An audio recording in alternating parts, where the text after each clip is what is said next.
Ang West Philippine Sea ay naging geopolitical flashpoint dahil sa patuloy na pagsuway ng China sa 2016 arbitral ruling, pananakot sa mga mangingisdang Pilipino, at hindi awtorisadong pagkuha ng mga likas na yaman. Ang patuloy na pagtangi ng China na kilalanin ang 2016 arbitral ruling at nagpapahina sa mismong mga pundasyon ng internasyonal na batas at mga pamantayang diplomatiko. Ang desisyon ng inilabas ng Permanent Court of Arbitration ay nagpawalang bisa sa malawak na pag-angking ng teritoryo ng China sa South China Sea, kabilang ang West Philippine Sea.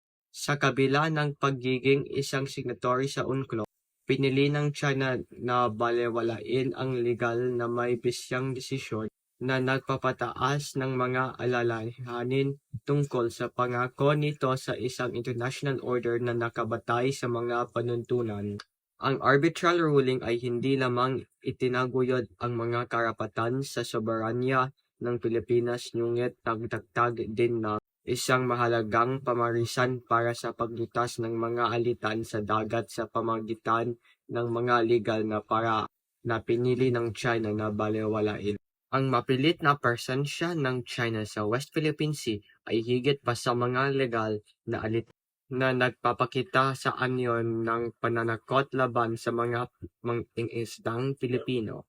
Laganap ang mga ulat ng mga sasakyang pandagat ng Sina na nanghaharas at pumipigil sa mga mangingisdang Pilipino na ma-access ang kanilang tradisyonal na lugar na pangingisdang sa loob ng EEZ. Ito ay hindi lamang lumalabag sa diwa ng UNCLOS na nagtataguyod ng mapayapang paggamit ng mga dagat, ngunit nakakagambala rin sa kabuhayan ng mga Filipino coastal community.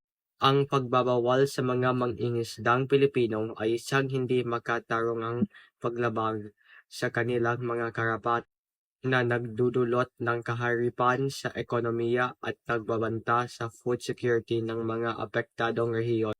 Ang hindi awtorisadong pagkuha ng China ng mga likas na yaman sa Philippine Sea ay nagdudulot ng matinding banta sa balanseng ekolohiya ng rehiyon sa pamagitan ng pag-deploy ng mga fleet ng pag-ingisda at pagsali sa mga aktibidad ng hindi kinokontrol na pagmimina. Hindi lamang nauubos ng China ang mahahalagang yamang dagat, ngunit nalalagay din sa alanganin ang sustainability ng marine ecosystem. Ang mga pagkilos na ito ay hindi lamang irresponsible sa ekolohiya, ngunit lumalabang din sa mga prinsipyo ng UNCLOS na nananawagan para sa responsible at napapanatiling paggamit ng yamang dagat.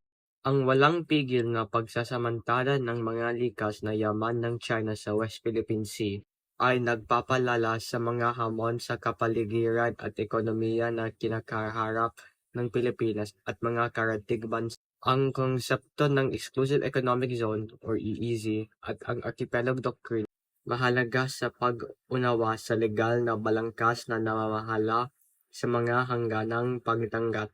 Binibigyang ng UNCLOS ang mga estado sa baybayin ng mga eksklusibong pagkarapatan upang tuklasin at pagsamantalan ang mga yamang dagat sa loob ng kanilang EEZ, at kinikilala ng Archipelagic Doctrine ang soberan ng mga estadong archipelagic sa mga tubig na napapaloob ng kanilang mga baseline. Ang mga aksyon ng China ay direktang lumalabag sa mga prinsipyong ito na lumalabag sa mga karapatan ng soberanya ng Pilipinas.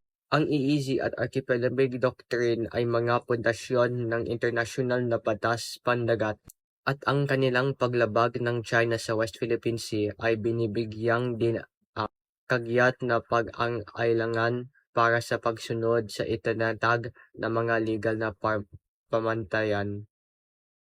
Bilang konklusyon, ang mga labag sa batas ng aktibidad ng China sa West Philippines, kabilang ang pagbabalawala dito sa arbitral ruling, pananakot sa mga mangingisdang Pilipino, at hindi awtorisadong pagkuha ng mga likas na yaman, ay nagdudulot ng matinding banta sa katatagan ng rehiyon at sa mga prinsipyo ng internasyonal na batas. Ang international na komunidad ay dapat magkaisa upang kondenahin ang mga pagkilos na ito at itaguyod ang pangalaga na iisi at pagsunod sa archipelago.